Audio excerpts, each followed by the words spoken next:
Alrighty, let's go. Welcome back to the Skooshi Sport Podcast and the Skooshi Sports Report, bringing you your latest sporting news from around the globe. Plenty to talk about in the last sort of week or so. We've had series finishes, we've got new champions, we've had cricket going on, Rugby Internationals going on, plenty of American sport going on. Guys, if you missed yesterday's episode, I reviewed Ashes Game 2 and also the Pacific Championship games between the men's and the ladies as well. 3 great games happened over the weekend. Shout out to the men's Kiwis getting the job done over Tonga. Obviously, we've got our Red Zone report as well coming out tomorrow for you guys. Week 10 edition. Literally over halfway through the regular season. Can you bloody believe it? It's just absolutely flying by. Of course, guys, remember to massive like and a subscribe to the channel.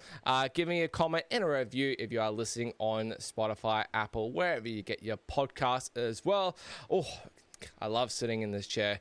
Keeps me feeling good. So make sure you give it a big like and subscribe, and we'll keep producing this for you guys. Plenty to talk about, as I said today, guys. We're going to go run through a bit of the Rugby Internationals over the weekend, a bit of the cricket. Obviously, heading into the summer of cricket, cannot wait. And then we're going to finish off with our American sports. I'm going to talk about all 4 American sports today. I'm either going to finish off with a bit of NFL chat.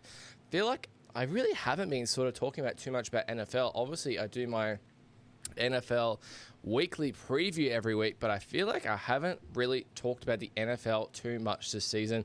I'll give you my mid-season review so far and where I think a lot of teams are at, what I'm sort of expecting for the back end of the season.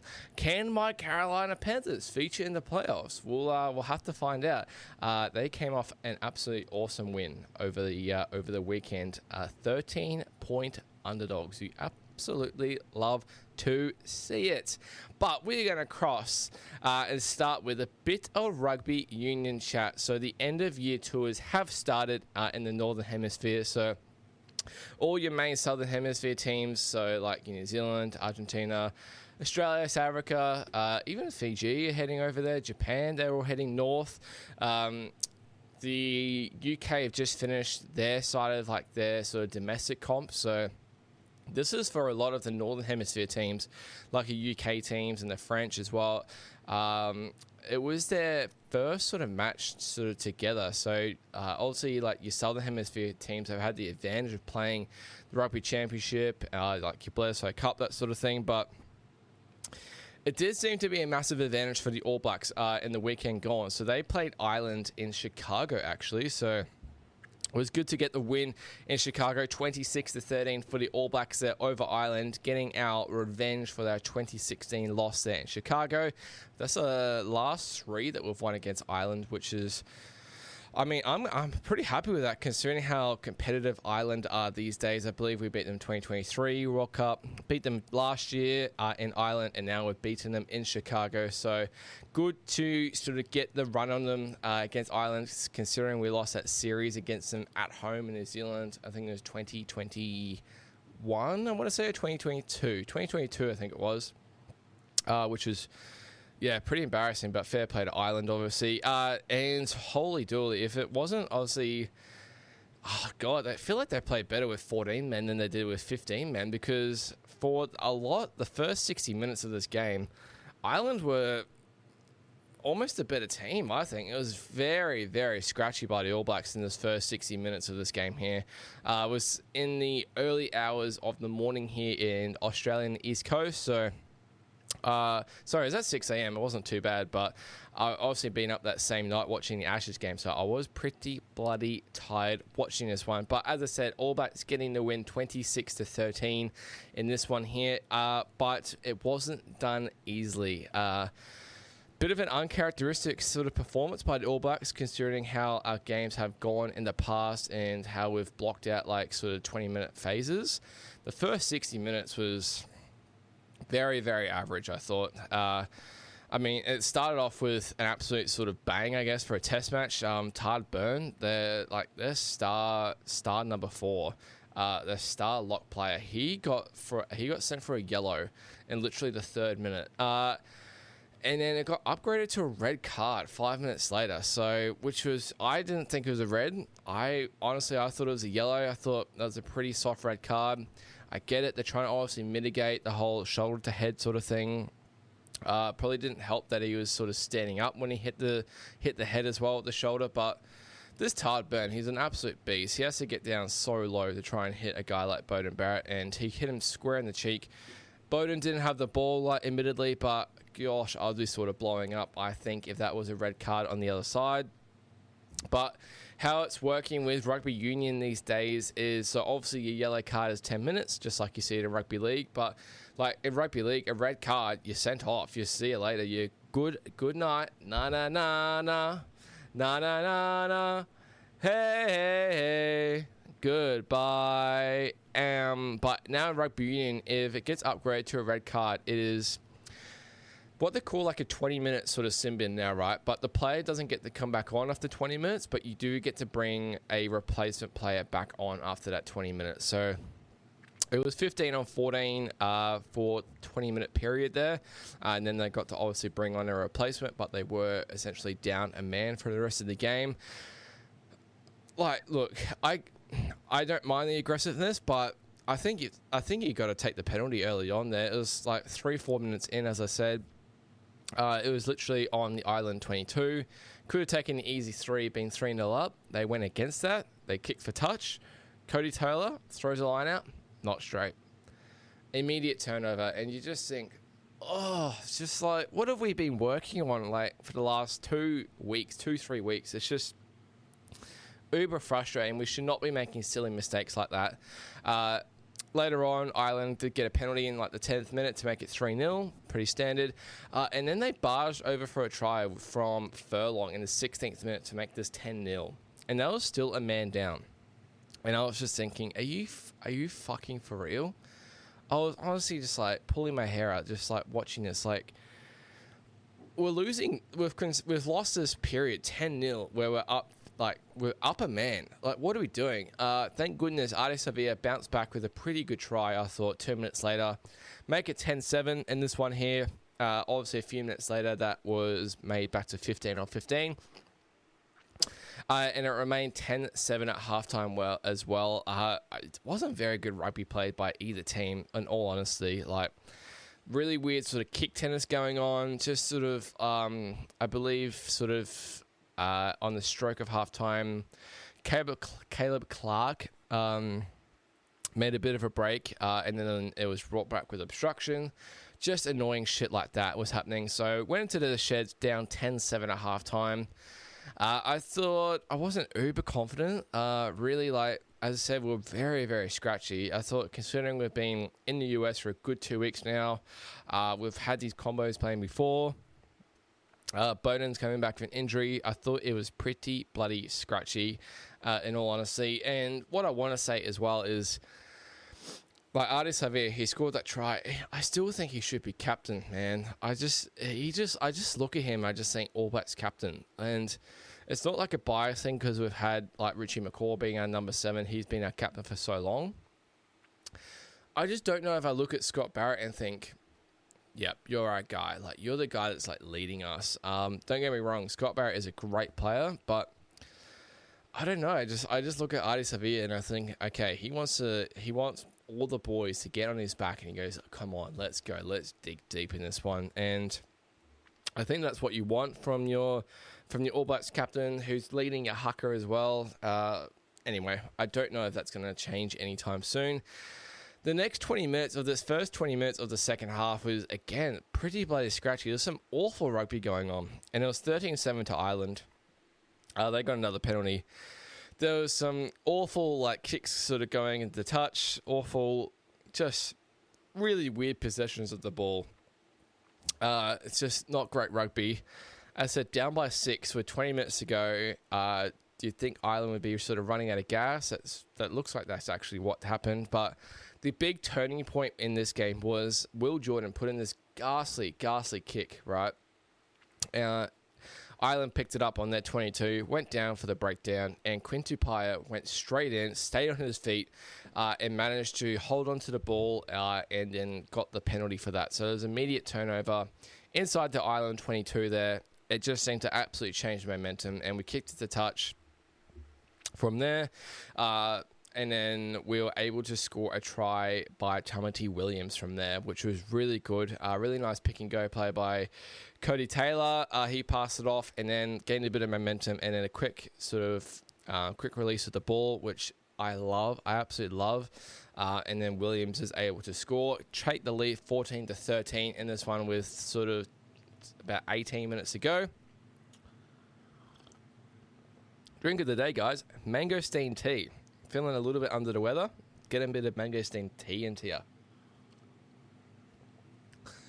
And then Ireland had a pretty good chance 2 minutes later. They were inside our 22 again. But again, there was just really weird sort of chip kicks going on. Just had no idea what was happening. We managed to get a penalty out of our half, get the light out. We got the advantage as well in the Irish half. And then Bowden Barrett gets the ball. He manages to slip away from some rushing defense. He put Damien McKenzie through a hole. Absolutely a huge hole as well. He passed it inside to Wallace Atiti, and he was able to score under the sticks, which is a huge moment because that put us up 8 points. And looking at last year and how this year has been as well, and even the year before, the last 20 minutes of our games have been pretty diabolical. They've easily been our worst period of our game. Pretty much losing most of the time, and it was just good to score 2 tries. We actually scored 3 tries in the last 20 minutes. Didn't concede at all either. Takes a lot of confidence boost heading into the rest of the UK tour, and then we finished it off. This is mint. I absolutely love this guy. Our number 9, Cam Roigard. We had a 5-minute scrum on the Irish line. He gets it out to scrum, throws a dummy to the left, steps a couple people, and scores in the corner in the 77th minute to seal it. Absolutely sublime. So we win that one 26-13. Actually, nearly was 31 or 33-13. We nearly scored after the siren. But on that right edge with Caleb Clark. His pass inside was just a touch forward, though. Otherwise, Lester Fine Gakanuku, he would have scored as well to finish it off with a cherry on top. But that's okay. We got the win, 26-13. I'm happy with the result, obviously, for sure. But sheesh, as I said, if I was to grade that performance, just a B, like maybe B+. Last 20 minutes definitely salvaged it, but I was pretty pissed off in that first half with how we performed, in all honesty. We should be a lot better than that. Being 10-0 down with a man up was pretty disappointing, and we were just fortunate to sort of bring it back quite quickly. But as I said, we were down 13-7 with 20 minutes to go. Ireland were well and truly in the lead in this one here, and it just took some really good rugby by the All Blacks in the last 20 minutes to take this one here. So caps off to Ireland. Obviously, seemed like they had a bit of a crowd advantage as well in Chicago. But I said I'll never complain about a win, especially against a team like Ireland. I believe they're ranked 3rd in the world. Let me see if I can find this super quickly for you. All right, after that weekend, so we have got Ireland in 3rd, New Zealand is 2nd, South Africa are 1st. So I'll never complain about a win by 13 plus against a team like Ireland. Takes a lot of confidence into the rest of the UK tour. That is leg 1 of the UK. So we are playing all 4 UK teams. We are playing, so we just played Ireland. We've got Scotland, got England the week after, and then we finish it off with Wales. So we now travel to Scotland next weekend. No breaks off at all. We play early in the morning here, 1:10 a.m. kickoff here in the East Coast of Australia. It's brutal. We play in Edinburgh. We're a 7.5 point favourite, which is interesting, right? Because we were 7.5 point favourites against Ireland as well. But Scotland are 8th in the world, and now we're the same line. I get it. There's home field advantage for Scotland. They've now played a game, although they just played the US. Like, they beat them 85-0. 85-0. Jesus Christ, man. That's a big margin. Ireland, they go back home, play in Dublin. They host Japan in that one. They're 39.5 point favourites. They should well and truly beat them convincingly, especially off a loss, now that they've had a game under their belt as well.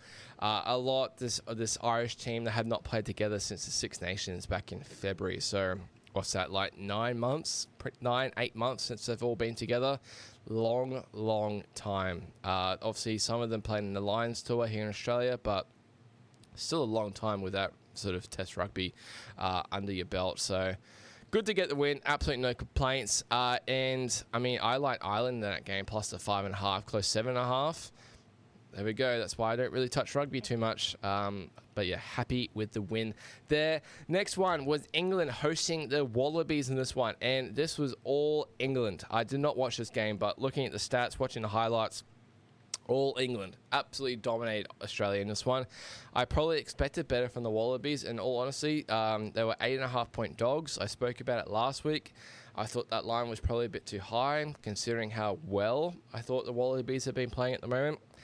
Got to think, the last time the Wallabies played before this game was in Perth, and they were just 4.5-point underdogs to All Blacks, and now they're 8.5-point underdogs to England. Is there really England and New Zealand that much tight? And we'll see next weekend with the line, but I thought I'd be taking the points with Australia. I didn't end up doing that. As I said, glad I left it. England absolutely battered them from start to finish. Aussie scored one try, and that was off pretty much a 95-metre intercept. And they didn't, apart from maybe the end, they didn't really look like scoring. Just, they got their ass kicked, man. They got their absolute ass kicked. So the first try England scored was actually really sick. So Earl, he like the number 8, he was the first one to score a try. He had a 50-metre runaway, essentially, and that was because of Roebuck, their winger. They put a box kick up. It was sort of landing on the halfway line. Suoli'i was about to sort of go up and catch it, and then Roebuck just absolutely plucked it out of his hands, hands it off to Earl, and he runs under the sticks for the try, first try of the game. Must have been paying an absolute mega fortune, that one there, but love seeing a big man run, in all honesty. That put them 7-0 up. And then England just absolutely dominated for the rest of the game. I think they went into the break up. Maybe it was only 10-7. Very similar to like the All Blacks game. And then they just got their ass kicked in the second half. England scored an awesome try. Their third try of the game. They literally started like a driving maul from like not even the 22, maybe 25 metres out from the Wallabies line. And they barged over from there. It was absolutely incredible to watch. Just kept the momentum going and going and going. If you don't watch too much rugby, with a driving maul, they sort of get like a scrum formation. If you stop at any point, you lose momentum. You have to release the ball. And they just did not lose momentum the whole time. Wallabies could not stop it. And they were able to score from that, put the game away. And then they scored a try pretty much near the end of the game as well to put the game away, 25-7. Very disappointing from the Wallabies, considering how well I think they performed in the Rugby Championship and also that Lions tour. I'm expecting a big reply from them next week. They travel to Italy. They play the Italians next weekend, Sunday morning here in Australia. They're 12.5-point favourites. Honestly, they should be able to tout them up. Italy are not that great. Are they even top 10 ranked? The 10th. There you go. The 10th in the world. They should be able to beat them pretty convincingly, I thought. England host Fiji. Same time, sort of 3:30 in the morning here in the Aussie East Coast. 22.5-point favourites. That is an interesting one because Fiji are ranked 9th in the world, and England should be able to easily take care of Australia, of Fiji, given performance. But this could be a bit of a sandwich spot for England in this one. They've got the All Blacks the week after. It's always a massive game that they get up for. Are they going to be looking ahead to a game like that? I'm not so sure. We'll have to see. Fiji would definitely be up for it, 100%. In other games, South Africa, they played Japan in Japan. They beat them 61-7. Absolute slacking in that one there. They now travel to the UK now, or essentially Europe, to start their tour. They play France. What a game that's going to be. South Africa, 2.5-point favourites in this one. South Africa, number 1 in the world. French are now 5th in the world. They were number 1 at the start of the year. That is going to be an absolute doozy. Hate playing the French in France. They always get up for those sort of games. A very, very strong team at home. cracking game. I wouldn't be able to pick that one. Early lean would be to France, but it's 2.5 line for a reason. So that is your Rugby Internationals there for that one there. Let me have another little sip. All right, moving on to the cricket. And I'm going to start with a bit of women's cricket because we spoke about last week. Alana King was my Women's Player of the Week. India is hosting the Women's ODI World Cup at the moment. We were just finishing the group stages of that one there, where Alana, she absolutely tore it up. She took sort of 7 wickets against South Africa. And now into the semi-finals, where it is India against Australia and South Africa against England in that one there. So this India game, holy dooly. So earlier in the pool stages, right, India played Australia. Australia managed to chase down 331 in the pool stage. It was a record. It was a record chase in the women's ODI history. Aussie, I think they won that one by like a few wickets. They did it with like an over to spare. Absolutely incredible. Now they meet each other in the semi-final here. And India just giving revenge, but they served it with something even better. And this was just absolutely unreal. They were playing at home in a World Cup semi-final, and Australia batted first, and they put on 338. Absolutely unreal. And this was going to have to be the highest chase again after Australia did to India. Now India had a chance to give them a revenge. Best served cold. And bloody oath, they chased it down. Absolute scenes. They broke the record that Australia just broke in the pool stage against India. And now they just broke it again in the semi-final to knock Australia out in a home World Cup semi. Just absolute scenes. What a story to write about. India were 2 for 59 after 10 overs in this game as well. Upsets Rodriguez for India. 127 not out of 124 balls. What an incredible innings under pressure. One with 9 balls to spare. I believe, they won by 5 wickets in that one there. Just what, absolute scenes, really.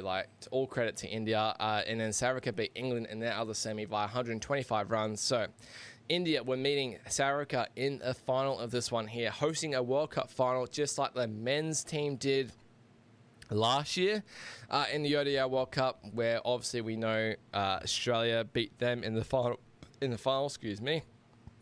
and India got their revenge. The ladies got it done. They won the final by 52 runs. They batted first, scored 7 for 298. Fairly solid innings. It's going to win you most games in a women's ODI game, you feel like. And South Africa, pretty valiant effort. They just couldn't quite chase it down. They got all out for 246 in this one here with about 5 overs to spare. Just ran out of wickets, obviously. Really good for India. Obviously a sellout crowd in that one. The crowd was just all blue. Absolutely insane, the support that they get. So massive congratulations to India winning the Women's World Cup. I know my good mate, his name is Vinny. He was absolutely cheering. He wanted me to give a special shout out to the Indian ladies for this one here, winning their first ever Women's World Cup and doing it on home soil as well. So massive congratulations to India, Women's World Cup ODI champions. And speaking of India, they are still in Australia actually at the moment playing T20 series. So obviously they played 3 ODIs. They lost that series 2-1. They just beat Aussies last Friday night in a T20 at the MCG, which is a sellout crowd. I think it's 88,000 there, which is just crazy. They won that one there, make the series 1-1. Has been 3 T20s over the series. One was washed out, unfortunately. So 2 to go left in the series. They play Thursday on the Gold Coast, and then they play the last one in Saturday in Brisbane. So it will come down to the last 2020 who decides that series, which is always cool. Could finish 2-2, could finish 3-1. We'll find out. Speaking of the Aussies, though, so not a lot of the Aussie Test squad is playing in these T20s really at the moment, which is probably fair considering the Ashes is just a tick over 2 weeks away. Cannot wait. a lot of the Aussie Test squad, if not all of them at the moment, are currently playing Sheffield Shield and will be playing Sheffield Shield before the Ashes start. Bit of domestic cricket. So, as I said, the Ashes 2 weeks away. Cannot wait. Friday the 21st of November. It all starts in Perth. Cannot wait to watch the first ball of that one. It's just going to be absolute electric there in Perth. I spoke about Marnus Labuschagne, I think, a couple of weeks ago, or even last week, because I didn't actually do my proper research. Excuse me, and sorry to him, because I thought he was a bit on the hot seat in this Test squad. His last 8 innings, whether it's ODI for Queensland or Sheffield Shield, his last 8 innings, he's had 5 centuries. 5 centuries at more than every second inning he's had. He's scored a century. He's absolutely on fire at the moment. His main thing is, can he come into Australia in the Ashes and replicate that? I would probably be backing him, Queensland boy. We know Mars, he debuted in the Ashes as well in England was it 4 years ago? Maybe even 6 years ago now. Holy dooly, it seems like a long time ago. And he killed it as well. He's killed it before. He's obviously been under a bit of pressure, I think, before, not scoring too many runs. I think it was last year even, or even the Ashes before that. 5 tons in 8 innings. He's in red hot form coming into this Ashes series. Cannot wait. 5 tests, absolute, 2 sides that absolutely hate each other. It is going to be unreal viewing. And then speaking of England, they are still, they've just finished up pretty much their tour of New Zealand. They should be heading over to pretty much Perth as of now, I'd say. Their batting wise, they've been just awful, just bad. New Zealand just absolutely destroyed them, 3-0 in ODIs. They won the first one by 4 wickets, second one by 5 wickets, and the third one by 2 wickets. England hardly put up good totals at all for New Zealand to chase. They did it quite comfortably. That 2-wicket win, they lost a few wickets at the end, but I feel like New Zealand was sort of never really not losing that one, or never really losing that one, sorry. This England top order, I have no idea how similar it's going to be to the Test squad, but if it is similar to the Test 11, they are in big trouble, because they are absolutely nowhere near any good form at the moment. A lot of these matches, whether it's T20, ODI, they've been like 3 for 30, 4 for 50, 5 for 60, 5 for 50. It's actually been the tail enders that have been scoring a lot of the runs for England. So if this ODI team is similar to the one that is going to be coming up in the Test 11, mate, Australia are going to win this quite convincingly in Australia as well. So West Indies now tour New Zealand. I think they play 5 2020s or T20s starting this weekend, 3 ODIs, and then 3 tests over the Christmas break as well. So that would be really good for New Zealand. Be interesting to see. I think West Indies will probably struggle on that bit of that green top in New Zealand there. Hopefully they get a good bit of good weather as well. Crossing over to our American sports, we're going to target all 4 American sports for you in this episode. We're going to start off with baseball, because the baseball season is now all finished up. The World Series, Dodgers have gone back-to-back World Series champions, and holy motherfucking shit. This could be like a bit of bias, because it sort of just happened, a bit of recency bias, but from what I saw, from what I've read, from what I've heard, this has been one of the best World Series ever. Definitely in the last sort of 40, 50 years, it seems. Dodgers won this one in Game 7, 4-3. They came back down from 3-2 down in the series, won Game 6 and Game 7 in Toronto against the Blue Jays.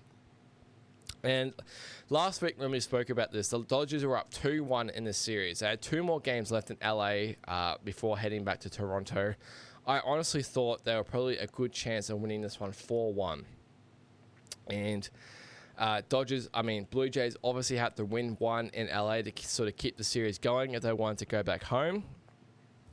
They bloody won both of them after that episode last week. They won Game 4 6-2 and they won Game 5 6-1. The Dodgers hitting just went absolutely missing, just went absolutely nowhere. I believe Shohei Ohtani, he pitched Game 4, I want to say, got absolutely killed. I said they lost that one 6-2. So it's heading back to Toronto up 3-2. They have 2 chances at home at home to win the World Series, which is just, you can't get any better chance of that against the previous World Series champions to go for the first World Series in 32 years. And the Dodgers come out in Game 6 with one of the best pitchers in the world at the moment, Yoshinobu Yamamoto from Japan. He absolutely blitzed them, did 96 pitches. They win Game 6 3-1 to force this one to a Game 7. That Game 6 finished with a double play by the Dodgers, caught out in the outfield and then caught him at second base. Absolute unreal finish there. Dodgers could have walked it off and won the World Series. Instead, they fucked it with an incredible play, heading to Game 7, which is on Sunday here in Australia. And just like all credit to the Dodgers, man. There's what a resilient team. I get it. There's no salary cap in MLB. They've got the stacked team. They've got such a good team. Easily the best squad in baseball. But they were down 3-0 in this one. Shohei Ohtani opened the pitching. I think he did 2 in the third innings. I think he did, sort of 7 innings. So 7 outs. They were down 3-0. Bo Bichette hit a 3-run home run to get the party started in Toronto. And you thought, is this the time for Toronto? What a storyline. Game 7 at home, beat the World Series champions, win the World Series, first championship in 32 years. And going into the 9th inning, the last inning, the Dodgers were batting. Down 4-3. Toronto were 2 outs away. 2 outs. And Miguel Rojas, who has not had a hit in about over a month, probably shouldn't even be hitting. Dave Roberts, the manager, keeps him in there.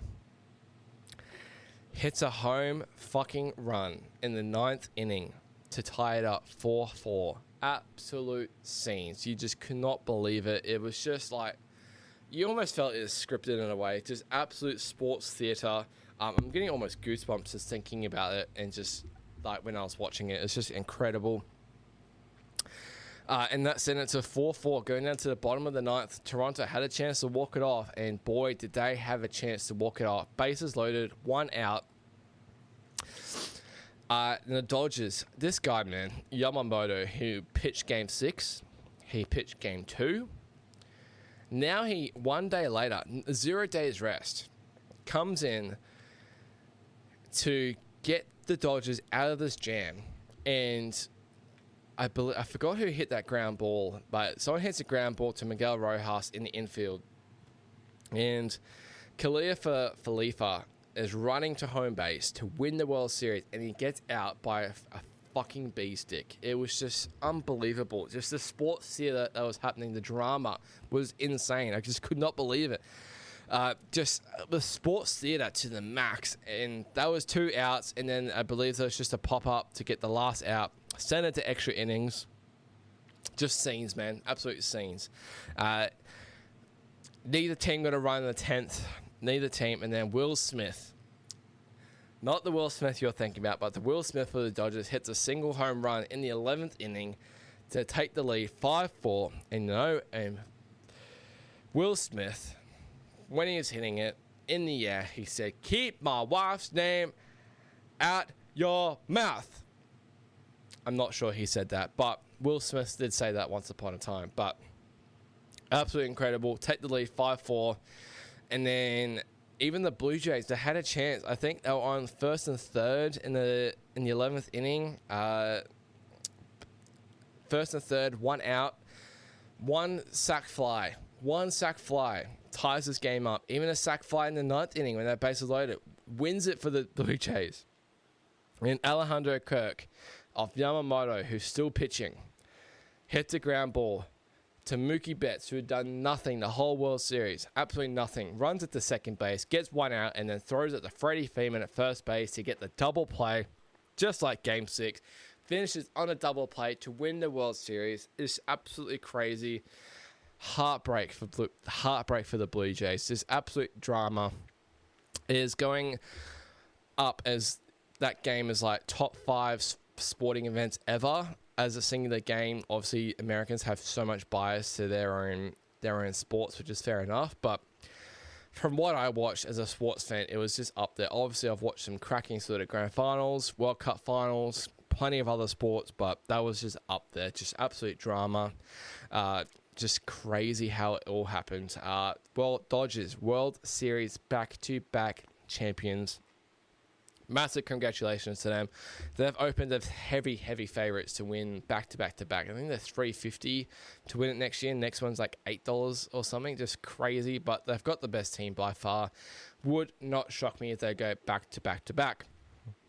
But now we cross to the NBA, which is, as we know, is in full swing now, going for a couple of weeks. Most teams have played at least 6 games, even 7, even 8 at the moment. We spoke last week. OKC was starting pretty hot, so was Chicago and the Spurs. They were the only sort of undefeated teams left. Now, OKC are the only undefeated team left, the defending NBA champs. They're going to win it this year again. The team is too good. They're 7-0 at the moment, absolutely flying. They just destroyed the Pelicans the other day by like 30. I believe they start their West Coast trip now.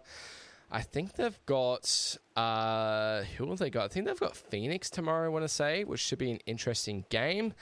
But as I said, they've got a points differential of 12.4. They're scoring 122 points a game.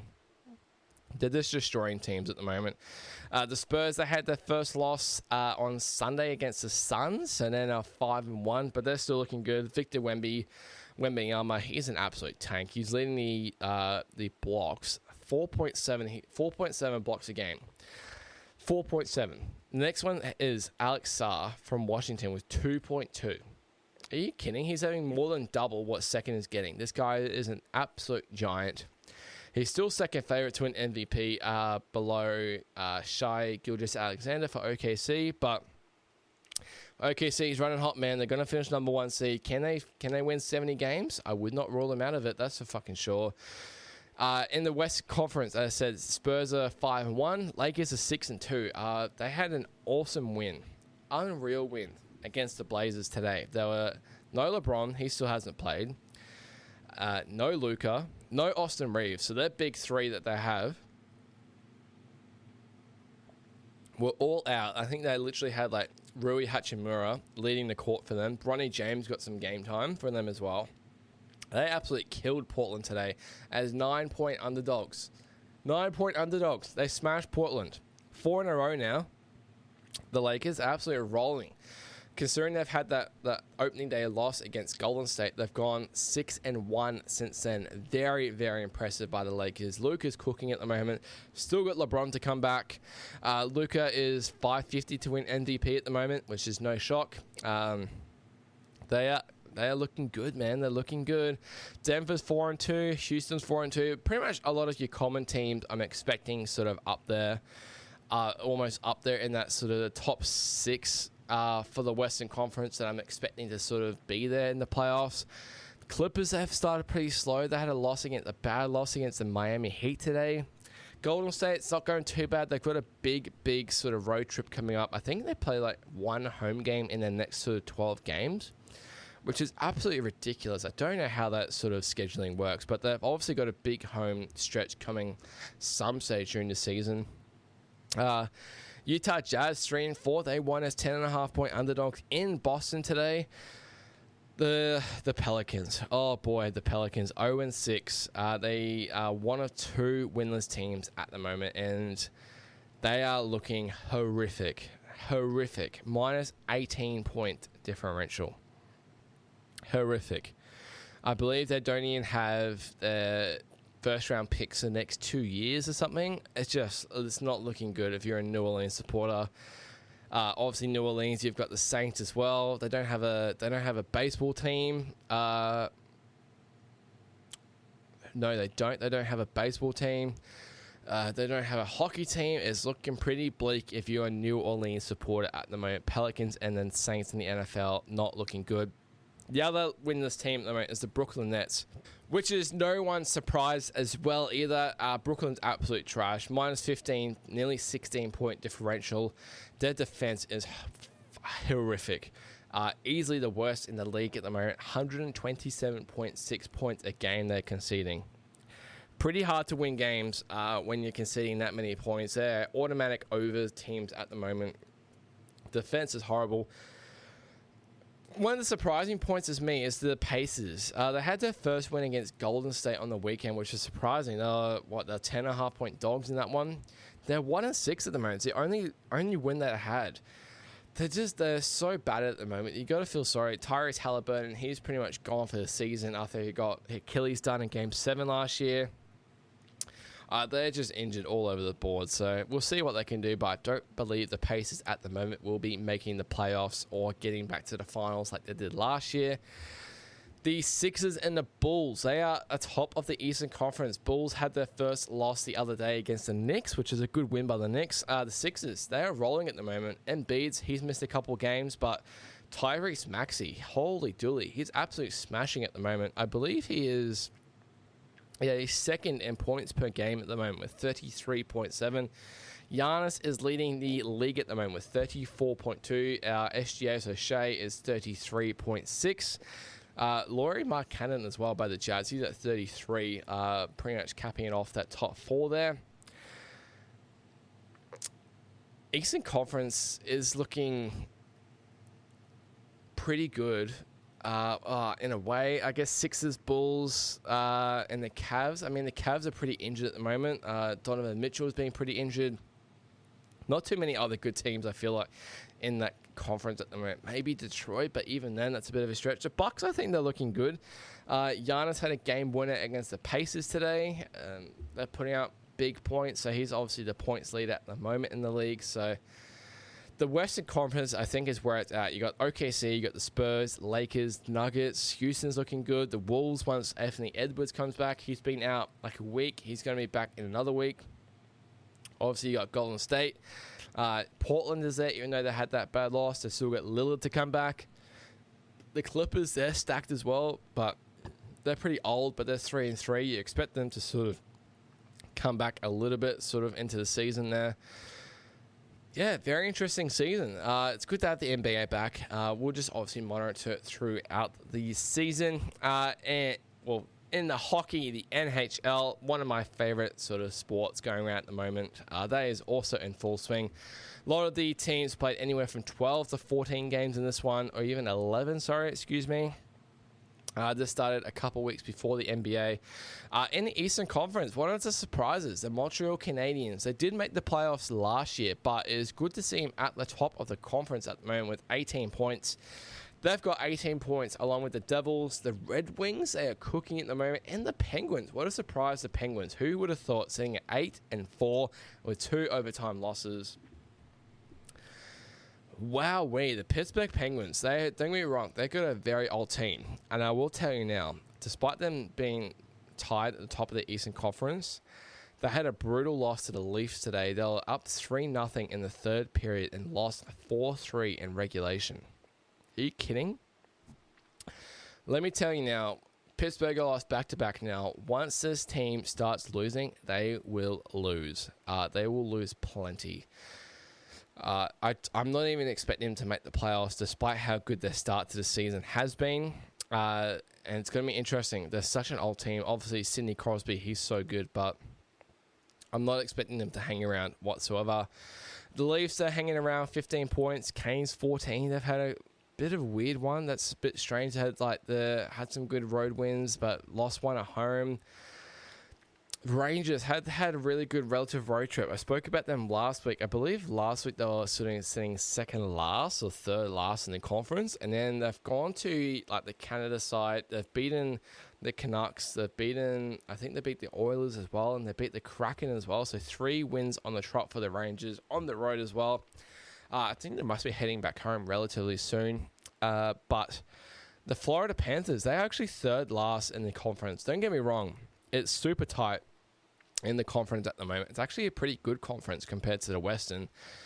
They're just battered up. I think once they make it to the new year, if they're just got to make playoffs, man. If they make the playoffs, they'll be sweet in my opinion. So can't talk the Florida Panthers out just yet. In the Western Conference, the Avs are atop of the Western Conference and atop of the league at the moment. 7-1, 5 overtime losses, which is pretty insane when you think about 2 shootout losses there. they just can't seem to win one. They've won 7 games. All 7 have been in sort of regulation. It's really weird. They had this strange game against the Devils the other day. They won 8-4. They were up 5-0. And then 5 minutes later, it was 5-4. And then they won 8-4. Really weird. Really bloody weird. They just lost to the San Jose Sharks. So the San Jose Sharks are third last in the conference at the moment. Very interesting at the moment. Your sort of standard teams are still there. Winnipeg's looking good. Utah's looking good. They've just lost back-to-back, though. The Kraken are up there. The Ducks were a fan favourite at the start of the season to perform good. They've got a young team. They've got a good offense. Their defense sucks, but they can keep scoring goals. They will keep winning games, in my opinion. Vegas is up there. Dallas is up there. Edmonton, they're starting to sort of tick along a little bit and score some goals. And then sort of at the back end, you've sort of got your teams that you would sort of expect. So like Chicago, the Predators, like the Wild, San Jose, St. Louis, Calgary, they're sucking. They're at the bottom now. They've won 3 games. They did just win the other day, though, which is really good. But they're 3-9-2. They are not looking the good. They cannot score goals to save themselves. And I'm going to finish off with a tiny bit of NFL chat, my mid-season sort of review. As you guys know, if you do watch on video, I am a Carolina Panthers fan. So there's not too many of us around outside of Carolina. But I was slightly optimistic heading into this year. Slightly optimistic that I didn't think we could make playoffs, but I did think we could give it better than expectation of what people were thinking. We have a positive record for like the first time in fuck knows how long. It's been years, it felt like. We're 5-4 at the moment. We have 1 win off essentially the top of the NFC South. We have not had our bye. Tampa Bay is 6-2 at the moment, so essentially 2 wins off, I guess.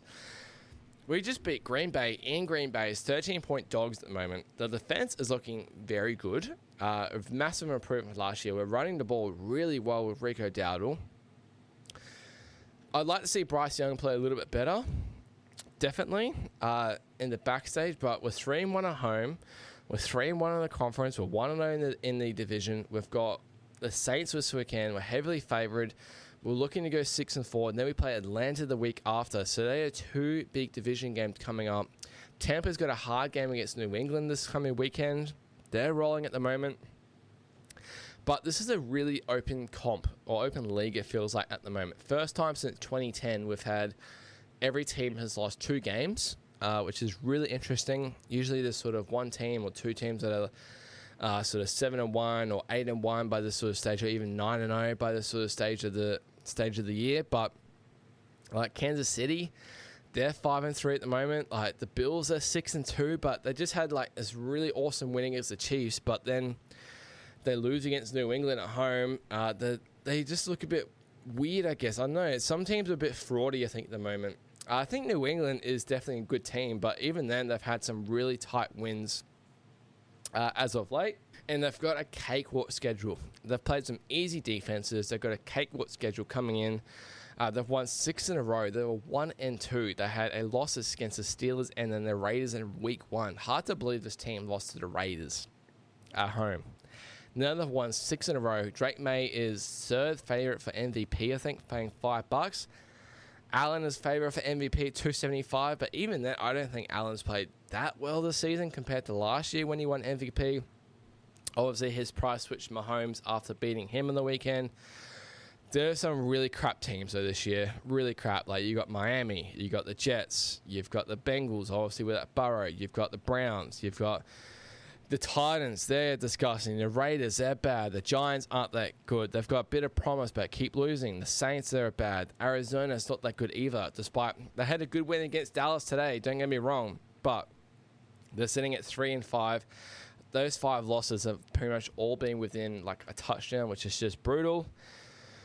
If I was to pick someone out of the NFC at the moment, if I was to pick 2 teams, I'd be looking at Philly Eagles, 6-2, starting to sort of the one back-to-back now, off a bye now. I think they're going to be going pretty well, although I do like Green Bay against them this weekend. And then I'd be looking at Seattle, and then the Rams as well. I think Seattle's looking really red hot at the moment. Darnold had like a perfect game against Washington. I think you've got the best receiver in the league at the moment with Smith-Njigba. He's absolutely destroying teams at the moment.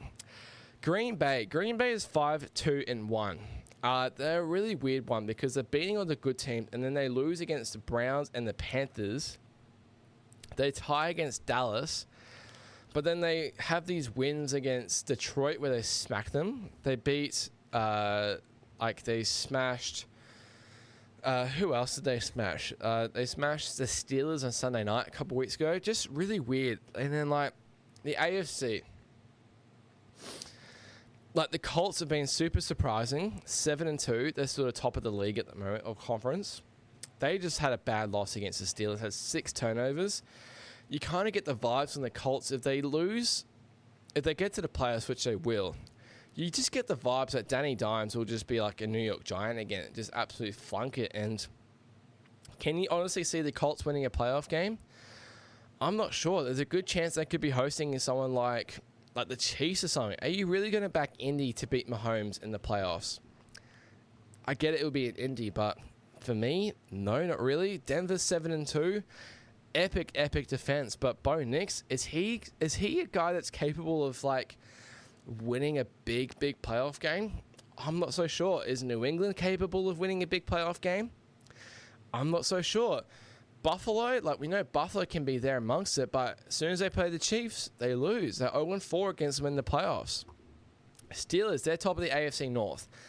I think they'll falter. The Ravens are 3-5 at the moment. I think they'll end up winning that division. Again, their defense sucks. They've got to make some big improvements. It's really wide open. I can't put my finger on confidently who would be, who I would expect to see there at championship day. If I was to honestly pick, I would probably be picking New England, and it's hard to rule out the Chiefs, honestly. They're 5-4, I get it, but they're just going to make playoffs and they'll be fine, I think. Defense is looking okay, even though they got a little bit shredded against the Bills. I think their defense is fine.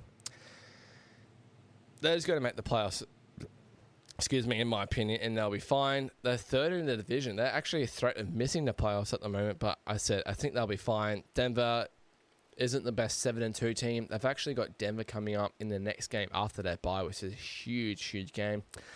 Then they'll also play the Chargers again in the division where they lost to them week 1. They've got to beat them. Chargers O-line is brutal. Herbert in the playoffs, you can't trust them. Jacksonville, again, can you trust them? No. There's just a bit of a weird one in the AFC at the moment. Just can't quite put my finger on it. And I said NFC-wise, the NFC East, it's Philly and then no one else. Dallas, they're looking shit. Worst defense in the comp. Washington, their season's gone. Jaden Daniels gone for the season. Brutal injury. And then the New York Giants. They're 2-7 at the moment. They've lost 3 in a row, but those losses have been pretty brutal. Jackson Dart, I think, is a really good quarterback. I think he'll build into it. Defense isn't helping him. Cam Scatterbo, his running back, season-ending injury isn't good as well. The NFC North is super wide open at the moment. I just spoke about Green Bay. They've got a really good defense, but if Jordan Love is going to keep up this inconsistent play, how can you trust them when it gets to the playoffs as well? Detroit, they just lost at home to the Vikings. They're so battered up on defense at the moment. Chicago, their defense is awful as well, but they had a 46-41 win against the Bengals, but 5-3 as well. They're just scratching these wins. Again, can you trust them near the playoffs? I just don't quite know. And the Vikings, is McCarthy actually good? Is he actually good? This is what I mean. It's really weird. Tampa Bay, are they actually good? Baker was MVP candidate a few weeks ago, and then he got absolutely slaughtered against Detroit. Hardly looked good against the Saints, and I get it, he's a tiny bit injured. Now they're off the bye. Now they play New England. That is going to be a good test to see where they're at. If they win that one, I think they'll be definitely a contender in the playoffs. I think they'll probably win the division.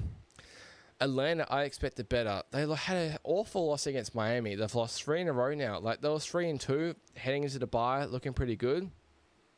Then they lose against San Fran. Then they lose against Miami. Then they lose against New England. They're not looking good either. Saints are obviously awful. And then the NFC West is pretty stacked.